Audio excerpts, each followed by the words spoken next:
अस्सलाम वालेकुम, मैं हूं मोहम्मद बिलाल और तुसी देख रहे हो बिलाल इलेक्ट्रिक। उम्मीद करते हैं कि तुसी सबसे ठीक हो गए, अल्लाह खैर करे इंशाअल्लाह। बिल्कुल अज दी वीडियो है कि 8/10 दे बोर्ड की वायरिंग करनी कंप्लीट।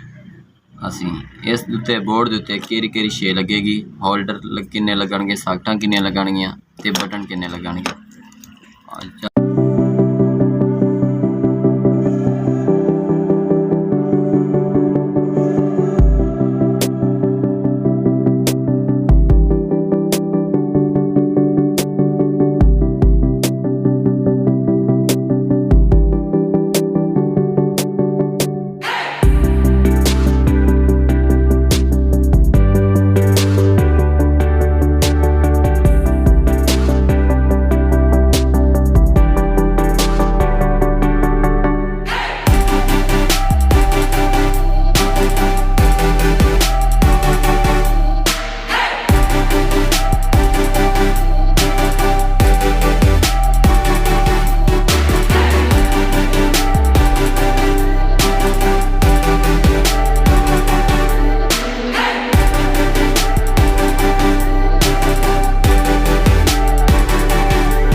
चेक करते हैं सीरीज बोर्ड से।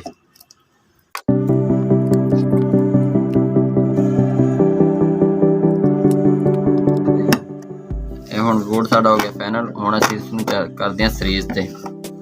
सीरीज बोर्ड की इंशाल्लाह वायरिंग सवेरे होगी। ठीक है जी, ये है सी इहदे नाल बंद, यह हैगी इहदे नाल, यह हैगा सी इस नाल।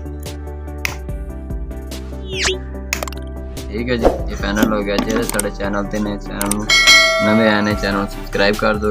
इंशाअल्लाह अगली वीडियो तुहाडे कोल जल्द पहुंचेगी।